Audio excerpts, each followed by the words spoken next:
ನಗರಸಭೆಯ ಮಾಜಿ ಸದಸ್ಯೆಯ ಪತಿಯಿಂದ ಗೂಂಡಾಗಿರಿ ಮಾಡಿರುವ ಘಟನೆ ಬೆಂಗಳೂರಿನ ಕುಮಾರಸ್ವಾಮಿ ಲೇಔಟ್ನಲ್ಲಿ ನಡೆದಿದೆ. ಮರದ ರೆಂಬೆ ಕಟ್ ಮಾಡಿದ್ದಕ್ಕೆ ಪಾಲಿಕೆ ಸಿಬ್ಬಂದಿ ಮೇಲೆ ಹಲ್ಲೆ ನಡೆಸಲಾಗಿದೆ. ಬಿಎಂಟಿಸಿ ಬಸ್ಗಳ ಓಡಾಟಕ್ಕೆ ಮರದ ರೆಂಬೆಗಳು ಅಡ್ಡಿಯಾಗಿತ್ತು. ಹೀಗಾಗಿ ಪಾಲಿಕೆ ಅರಣ್ಯ ಇಲಾಖೆಯಿಂದ ಮರಗಳ ಕೊಂಬೆ ತೆರವು ಕಾರ್ಯ ಮಾಡಲಾಗ್ತಾ ಇತ್ತು. ಆದರೆ ಇದೇ ವಿಚಾರಕ್ಕೆ ಮಾಜಿ ನಗರಸಭೆ ಸದಸ್ಯೆ ಇಂದ್ರಾಣಿ ಪತಿ ಟಿ ಕುಮಾರ್ ಪಾಲಿಕೆ ಸಿಬ್ಬಂದಿ ಮೇಲೆ ಹಲ್ಲೆ ನಡೆಸಿದ್ದಾರೆ.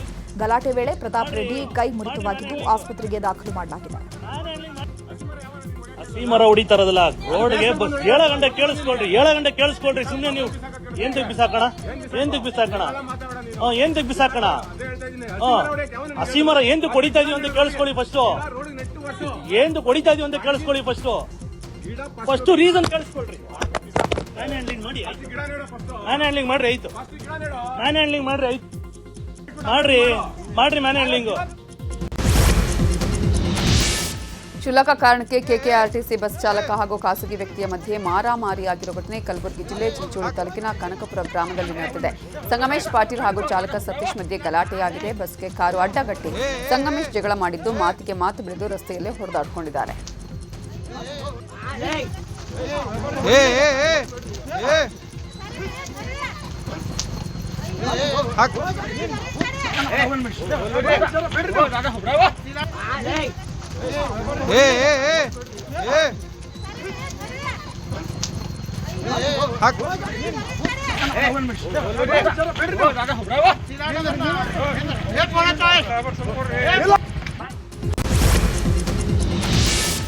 ಜೀತ ಪದ್ಧತಿಯಲ್ಲಿ ದುಡಿತಾ ಇದ್ದಂತಹ ಒಡಿಶಾ ಕಾರ್ಮಿಕರನ್ನ ರಕ್ಷಣೆ ಮಾಡಲಾಗಿದೆ. ಬಾಗಲಕೋಟೆಯ ಸಂಕ್ಲಾಪುರ ಗ್ರಾಮದಲ್ಲಿ ಇಟ್ಟಿಗೆ ಬಟ್ಟಿಯಲ್ಲಿ ಜೀತದಾಳುಗಳಂತೆ ದುಡಿಸಿಕೊಳ್ಳಲಾಗ್ತಾ ಇತ್ತು. ಈರಪ್ಪ ಕುಂಬಾರ ಅನ್ನೋರು ಕಾರ್ಮಿಕರಿಂದ ದುಡಿಸಿಕೊಳ್ತಾ ಇದ್ರು.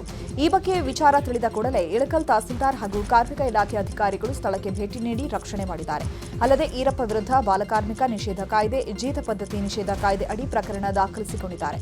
ಇನ್ನು ಕಾರ್ಮಿಕರನ್ನ ಒಡಿಶಾಗೆ ವಾಪಸ್ ಕಳಿಸಿದ್ದಾರೆ.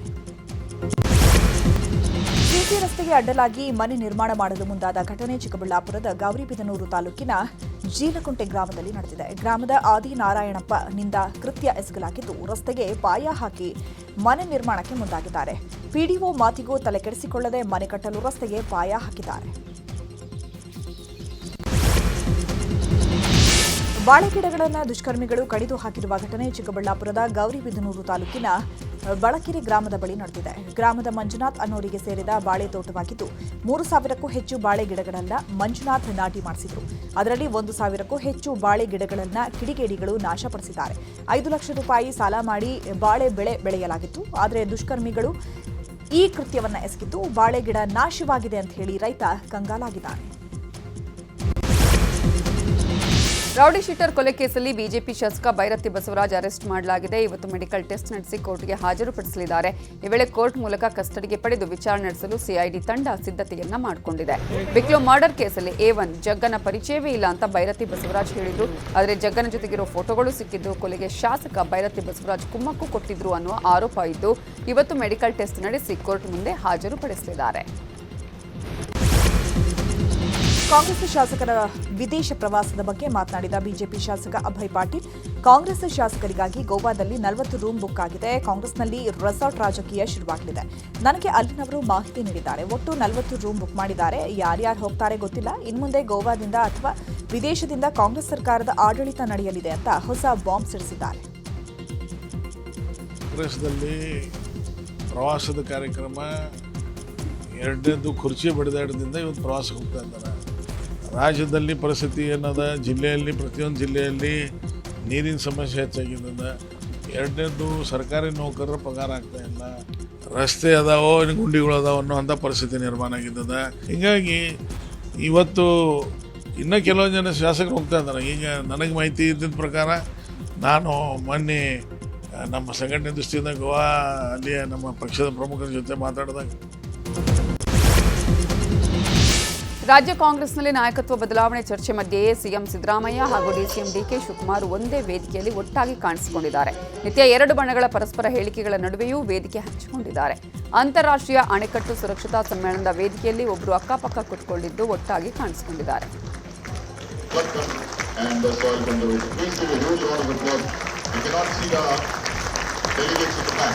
This conference is for us by Government of India and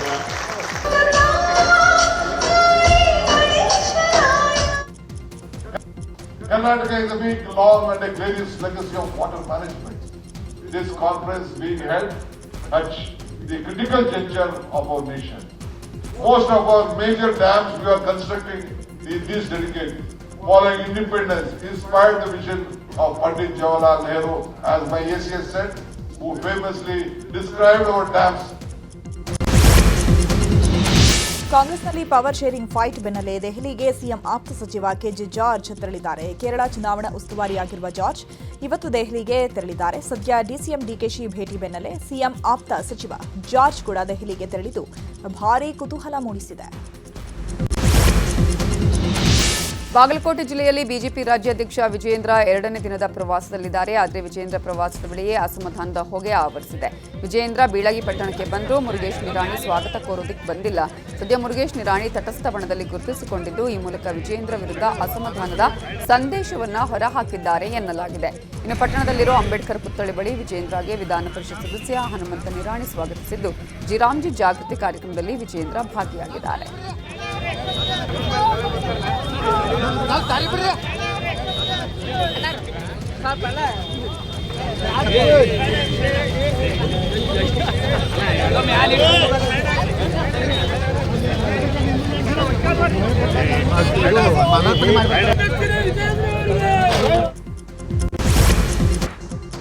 welcome back. ಇನ್ನುಳಿದ ಪ್ರಮುಖ ಸುದ್ದಿ ನೋಡೋಣ. ತಮಿಳುನಾಡಿನ ಸೇಲಂನಲ್ಲಿ ಟಿವಿಕೆ ಪಕ್ಷದಿಂದ ಮೆಗಾ ರ್ಯಾಲಿ ನಡೆಸಲಾಯಿತು. ಟಿವಿಕೆ ಚುನಾವಣಾ ಪ್ರಚಾರ ಸಭೆ ಕುರಿತು ಮಾತನಾಡಿರುವ ಟಿವಿಕೆ ಪಕ್ಷದ ನಾಯಕ ವಿಜಯ್, ಓಟಿಗಾಗಿ ನಗದು ಪದ್ಧತಿ ಕೊನೆಯಾಗಬೇಕು ಅಂತ ಸಿಎಂ ಸ್ಟಾಲಿನ್ ವಿರುದ್ಧ ಆಕ್ರೋಶ ವ್ಯಕ್ತಪಡಿಸಿದರು. ಇನ್ನು ವಿಜಯ್ ನೋಡೋದಕ್ಕೆ ಜನಸಾಗರವೇ ಸೇರಿತ್ತು.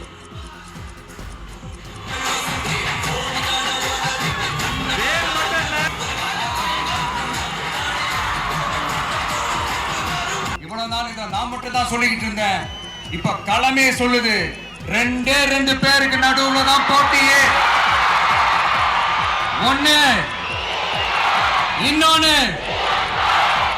ஒன்னு தூய சக்தி டிவிகே, இன்னொன்னு தீய சக்தி டிஎம்கே. இங்க மக்களை விரும்புற விஜய் வேணுமா, இல்ல மக்கள் விரோத ஆட்சி நடத்துற ஸ்டாலின் சார் வேணுமா? ಬಾಂಗ್ಲಾದೇಶದ ಸಂಸತ್ ಚುನಾವಣೆಯಲ್ಲಿ ಬಾಂಗ್ಲಾದೇಶ ನ್ಯಾಷನಲಿಸ್ಟ್ ಪಾರ್ಟಿ ಸ್ಪಷ್ಟವಾದ ಬಹುಮತ ಪಡೆದಿದೆ. ನ್ಯಾಷನಲಿಸ್ಟ್ ಪಾರ್ಟಿಯ ತಾರಿಕ್ ರೆಹಮಾನ್ ಬಾಂಗ್ಲಾದೇಶದ ಮುಂದಿನ ಪ್ರಧಾನಿಯಾಗಿ ಅಧಿಕಾರ ವಹಿಸಿಕೊಳ್ಳುವುದು ಖಚಿತವಾಗಿದೆ. ಸರ್ಕಾರ ರಚಿಸಲು ಸಜ್ಜಾಗಿದೆ ಅಂತ ಬಿಎನ್ಪಿ ಎಕ್ಸ್ನಲ್ಲಿ ಪೋಸ್ಟ್ ಮಾಡಿದೆ. ರೆಹಮಾನ್ ನಾಯಕತ್ವವು ಭಾರತದೊಂದಿಗಿನ ಸಂಬಂಧದಲ್ಲಿ ಹೊಸ ಹಂತಕ್ಕೆ ವೇದಿಕೆಯನ್ನ ಸಿದ್ಧಪಡಿಸಿದೆ. ಬಾರ್ ಮತ್ತು ರೆಸ್ಟೋರೆಂಟ್ ಮುಚ್ಚುವಂತೆ ಆಗ್ರಹಿಸಿ ಗ್ರಾಮಸ್ಥರು ಪ್ರತಿಭಟನೆ ಮಾಡಿರುವ ಘಟನೆ ಧಾರವಾಡದಲ್ಲಿ ನಡೆದಿದೆ. ಜನವಸತಿ ಪ್ರದೇಶದಲ್ಲಿ ಬಾರ್ಗೆ ಅನುಮತಿ ಕೊಡಲಾಗಿದೆ. ಹೀಗಾಗಿ ಬಾರ್ಗೆ ಕೊಟ್ಟಿರುವ ಅನುಮತಿ ಕೈಬಿಡಬೇಕು ಅಂತ ಆಗ್ರಹಿಸಿ ಬಾರ್ ಮುಂದೆ ಕಮಲಾಪುರ, ಮಾಳಾಪುರ ನಿವಾಸಿಗಳು ಪ್ರತಿಭಟನೆ ನಡೆಸಿದ್ದಾರೆ. ಇನ್ನು ಸ್ಥಳಕ್ಕೆ ಬಂದ ಪೊಲೀಸರು ಪ್ರತಿಭಟನಾಕಾರರ ಮನವೊಲಿಸಲು ಯತ್ನಿಸಿದ್ದು ಬಳಿಕ ತಾತ್ಕಾಲಿಕವಾಗಿ ಬಾರ್ ಬಂದ್ ಮಾಡಿಸಿದ್ದಾರೆ.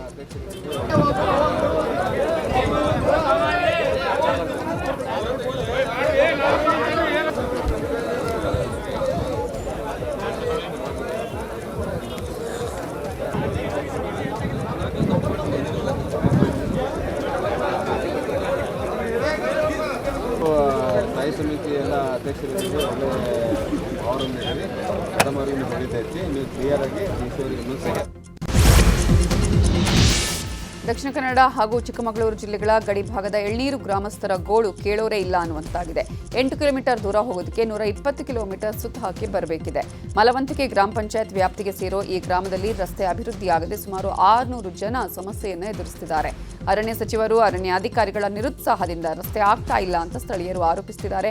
ನಮಗೆ ಸರಿಯಾದ ರಸ್ತೆ ಮಾಡಿಕೊಡಿ ಅಂತ ಸ್ಥಳೀಯರು ಮನವಿಯನ್ನ ಮಾಡಿಕೊಂಡಿದ್ದಾರೆ. ನಮ್ಗೆ ಏನು ವ್ಯವಸ್ಥೆ ಬೇಕಾದರೂ ನಾವು ಬೆಳ್ತಂಗಡಿಗೆ ಹೋಗಬೇಕು, ಮಲವಂತಿಗೆಗೆ ಹೋಗಬೇಕು. ಆದರೆ ಯಾವ ವ್ಯವಸ್ಥೆನೂ ಇಲ್ಲ. ಬೆಳ್ತಂಗಡಿಗೆ ಹೋಗ್ಬೇಕಂದ್ರೆ 2 ದಿನ ಹೋಗಿ ಅಲ್ಲಿ ಏನಾದರೂ ಕೆಲಸ ಮಾಡಬೇಕಾದ್ರೆ ಇಲ್ಲಿಂದ ಹೊರಡೋತ್ತಿಗೆ 6 ಗಂಟೆಗೆ ಹೊಡ್ತೀವಿ.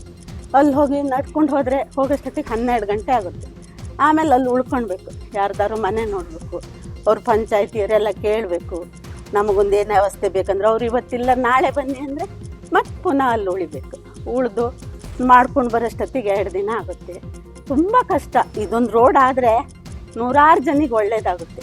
ಕರ್ನಾಟಕದಲ್ಲಿ ಇದು ಭಾರಿ ಹತ್ತಿರವಾದಂಥ ಪ್ಲೇಸು. ಯಾಕಂತ ಹೇಳಿದ್ರೆ ಧರ್ಮಸ್ಥಳ, ಸುಬ್ರಹ್ಮಣ್ಯ, ಈ ಕಡೆ ಶೃಂಗೇರಿ, ಹೊರನಾಡು, ಕಳಸ, ಈ ಕಡೆ ಭಾರಿ ಹತ್ತಿರ ಆಗ್ತದೆ ಸರ್. ಇದು ನೀವು ದಯವಿಟ್ಟು ಯಾವುದೇ ಅಧಿಕಾರಿಗಳಾದರೂ ಕೂಡ ಇದನ್ನು ಗಮನದಲ್ಲಿ ಇಟ್ಕೊಂಡು ನಮ್ಮಂಥ ಪರಿಸ್ಥಿತಿಯಲ್ಲಿ ನೋಡಿದರೆ ಗಂಭೀರ ನಮ್ಮದು. ಯಾಕಂತೇಳಿದ್ರೆ ಮಳೆಗಾಲದಲ್ಲಿ ಏನಾರು ಒಂದು ಸಮಸ್ಯೆ ಇತ್ತು, ನಮಗೆ ಒಂದು ವ್ಯವಹಾರ ದೃಷ್ಟಿ ಇತ್ತು ಅಂತ ಹೇಳಿದರೆ ನಾವು ತಾಲೂಕು ಆಫೀಸಿಗೆ ಬರ್ಬೇಕಂತ ಹೇಳಿದ್ರೆ ಒಂದು ರೌಂಡ್ ಆಗಿ ಬರ್ಬೇಕು. ನಾವು ಒಂದು ಬಜಗಳಿಂದ ಈ ಕಡೆ ಕೊಟ್ಟಿಗೆಯಿಂದ ಎರಡರಲ್ಲಿ ನಾವು ಇಲ್ಲಿಂದ ನಮ್ಮಲ್ಲಿಂದ ಖಾಲಿ 8-9 ಕಿಲೋಮೀಟರ್ ಇರೋದು ನಮಗೆ. ಸರ್ಕಾರ ಇದನ್ನು ಮನೆ ಎತ್ತಿಸಿಕೊಳ್ಳಿ, ಸಾಮಾನ್ಯ ಒಂದು ರಸ್ತೆ ಆದರೂ ಕೂಡ ನಮಗೆ ಅನುಕೂಲ. ಸಿಮೆಂಟ್ ಧೂಳು ಮತ್ತು ಕಲ್ಲು ಕ್ವಾರಿಗಳಿಂದ ರೈತರಿಗೆ ಸಂಕಷ್ಟ ಎದುರಾಗಿದೆ. ನೂರಾರು ಎಕರೆಯಲ್ಲಿ ಬೆಳೆದ ಬೆಳೆಗಳು ರೈತರ ಕೈ ಸೇರ್ತಾ ಇಲ್ಲ. ಬಾಗಲಕೋಟೆ ಜಿಲ್ಲೆಯ ಮುಧೋಳದ ರೈತರ ಕಷ್ಟ ಕೇಳೋರೇ ಇಲ್ಲದಂತಾಗಿದೆ. ನಾಗನಾಪುರ, ಲೋಕಾಪುರ ಜನರಿಗೆ ಧೂಳೇ ಕಂಟಕವಾಗಿದೆ. ಧೂಳಿನಿಂದ ಕಬ್ಬು, ಜೋಳ, ಮೆಕ್ಕೆಜೋಳ, ಗೋಧಿ ಬೆಳೆಗಳು ಹಾನಿಯಾಗಿದೆ. ಇನ್ನು ಅಂತರ್ಜಲ ಮಟ್ಟವೂ ಕುಸಿತ ಕಂಡಿದೆ. ಪರಿಸರ ಸಂರಕ್ಷಣೆ ಮಾಡಬೇಕಿರುವ ಅಧಿಕಾರಿಗಳು ಮೌನಕ್ಕೆ ಶರಣಾಗಿದ್ದಾರೆ ಅನ್ನೋ ಆರೋಪ ಕೇಳಿಬಂದಿದೆ. ಫ್ಯಾಕ್ಟ್ರಿಂದ ಭಾಳ ಇದೈತೆ ರೀ, ಡಸ್ಟ್ ಬಿಡ್ತಾರೆ ರೀ, ಭಾಳ ತ್ರಾಸ ಭಾಳ ಐತೆ ರೀ. ಅದಕ್ಕೆ ದರ್ಕಾರ ಮೇವು ತಿನ್ನಂಗಿಲ್ಲ, ಏನು ತಿನ್ನಂಗಿಲ್ಲ ರೀ. ಏನು ತೊಂದರೆ ಡಸ್ಟನ್ನು ಬರೀ ಸಿಮೆಂಟ್ ಡಸ್ಟನ್ನು ಭಾಳ ಬಿಡ್ತಾರೆ ಅದಕ್ಕೆ, ಮತ್ತೊಂದು ಏನಿಲ್ಲ ರೀ. ಒಟ್ಟು ಅದರಿಂದ ಭಾಳ ತೊಂದರೆ. ದನಕರ ಏನು ತಿನ್ನಂಗಿಲ್ಲ ರೀ. ಅದನ್ನ ಮನುಷ್ಯರಿಗೂ ತ್ರಾಸ ಐತಿ. ಒಳಗೆ ಅಡ್ಡಾಡಕ್ಕೆ ಬರಲ್ಲಂಗೆ ರೀ. ಅದ್ರೊಳಗೆ ನೀರು ಪಾರ ಸಾಕೋರು ಬರೀ ಅದು ಹುಡಿನೂ ಕುಡ್ಕೊತ ಹೋಗುದ್ರಿ. ಉಸಿರಾಟ ಮತ್ತು ಒಳಗಡೆ ಡಸ್ಟ್ ಆಗ ಮನುಷ್ಯ ಹೋಗುದ್ರಿ. ಅದು ಎಲ್ಲಿ ಮೇಲೆಲ್ಲ ಆ ಥರ ಕೂತ್ ಬಿಡ್ತದ್ರಿ. ದನಗಳು ಏನು ತಿನ್ನಲ್ಲ ರೀ. ಮಸಕ್ ಮಾಡಕತ್ತು ಬಿಡ್ತದೆ ಬಾಯಾಗ. ಅದೇನು ಮಾಡೋದು, ದನಕ್ಕೆ ಹಾಕ್ಬೇಕಂತೇಳಿ ಹಾಕಿ ಮೇವಿನ ಪೂರ್ತಿ ಹಾಕಿದ್ರಿ. ಆ ಸುಕ್ಕಾಪಟ್ಟಿ ಡಸ್ಟ್ ಬಿಟ್ಬಿಟ್ಟಾರೆ ಅದಕ್ಕೆ ರೀ. ಕ್ಯಾನ್ಸರ್ ಅಂತ ಕಾಯಿಲೆಗಳು ಬರ್ತಾ ಇರ್ತಕ್ಕಂಥದ್ದು ಈ ಕಾರ್ಖಾನೆಗಳ ಡಸ್ಟ್ನಿಂದ ಬರ್ತೈತಿ.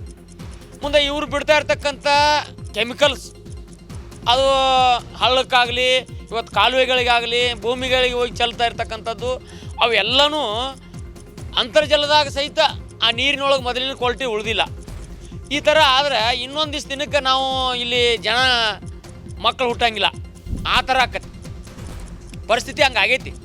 ಆದರೆ ಇಲ್ಲಿ ತನಕ ರಾಜಕಾರಣಿಗಳಾಗಿರ್ಬೋದು, ಈ ಸಂಬಂಧಪಟ್ಟ ರಾಜಕಾರಣಿಗಳೇನದಾರಲ್ಲ ಅವರು ಇವನು ಕಾರ್ಖಾನೆಗಳಿಗೆ ಪರ್ಮಿಷನ್ ಕೊಟ್ಟವ್ರು. ಅವರ ಸರ್ಕಾರ ಪರ್ಮಿಷನ್ ಕೊಟ್ರಂತಂದರೆ ಅದರದ್ದು ಆಗು ಹೋಗುಗಳನ್ನು ವಿಚಾರ ಮಾಡಬೇಕು. ಆಗು ಹೋಗುಗಳನ್ನ ವಿಚಾರ ಮಾಡ್ತಾಯಿಲ್ಲ. ಮತ್ತು ಏನು ಮಾಡಬೇಕಾಗಿರ್ತದಕ್ಕೆ ಅದನ್ನು ಮಾಡಂಗಿಲ್ಲ. ಕಾಯಿಪಲ್ಲೆ ಮತ್ತು ಏನಾರ ಇದನ್ನು ತೊಡೆದು ಹಾಕಿರ್ತೀವಲ್ರಿ ನಾವು ರೀ, ಹಾಕಿದ್ದು ಒಟ್ಟ ನೀವು ಮಾರಕ್ಕೆ ಹೋದ್ರೆ ತೊಗೊಳಂಗಿಲ್ಲ ರೀ ಮಾರ್ಕೆಟ್ದಾಗ. ಇವ್ರು ಏನು ಮಾಡ್ತಾರೆ, ಬ್ಯಾಟ್ರಿ ಅವರು ರಾತ್ರಿ ಬೆಳತನ ಚಾಲು ಮಾಡ್ತಾರೆ ರೀ. ಹಗಲು ತಮ್ಮಂದು ನೋಡ್ತಾ ಇರ್ತಾರೆ, ಕೇಸಿಂದ ಬ್ಯಾಟ್ರಿ ಬಂದು ಮಾಡಿ ಬಿಡ್ತಾರೆ ಅದನ್ನು ರೀ, ಹಾಕೋದ್ರಿ. ಹಿಂಗಾಗಿ ಕೇಸಿಂದ ಕುಡು ನೀರು ಎಲ್ಲ ತೊಂದರೆನೇ ಐತೆ ರೀ. ಅದ್ರ ಮ್ಯಾಗ ದೂಸ ಬಿದ್ದು ಬಿಡ್ತದೆ ರೀ. ಹಂಪಿ ಉತ್ಸವದ ನಿಮಿತ್ತ ಉಚಿತ ಬಸ್ಗಳಿಗೆ ಚಾಲನೆ ನೀಡಲಾಗಿದೆ. ವಿಜಯನಗರ ಕ್ಷೇತ್ರದ ಕಾಂಗ್ರೆಸ್ ಶಾಸಕ ಗವಿಯಪ್ಪ ಹೊಸಪೇಟೆ ಬಸ್ ನಿಲ್ದಾಣದಿಂದ ಉಚಿತ ಬಸ್ಗಳಿಗೆ ಚಾಲನೆ ಕೊಟ್ಟಿದ್ದಾರೆ. ಇವತ್ತು 240 ಉಚಿತ ಬಸ್ಗಳಿಗೆ ಚಾಲನೆ ಸಿಕ್ಕಿದ್ದು, ನಾಳೆಯಿಂದ ನಿತ್ಯ 50 ಉಚಿತ ಬಸ್ಗಳಿಗೆ ಚಾಲನೆ ಸಿಗಲಿವೆ.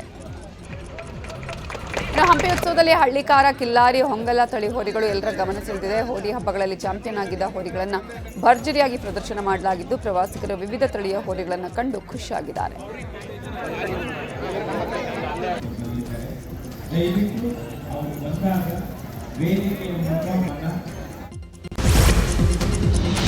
ಹಂಪಿ ಉತ್ಸವವನ್ನು ಅದ್ಧೂರಿಯಾಗಿ ಮಾಡಲಾಗ್ತಿದೆ. ಆದರೆ ಕೊಪ್ಪಳದಲ್ಲಿರುವ ಕನಕಗಿರಿ ಹಾಗೂ ಆನೆಗುಂದಿ ಉತ್ಸವಗಳು ಕೇವಲ ರಾಜಕೀಯ ಉತ್ಸವಕ್ಕೆ ಬಳಕೆ ಆಗ್ತಾ ಇದೆ ಎಂಬ ಪ್ರಶ್ನೆ ಎದ್ದಿದೆ.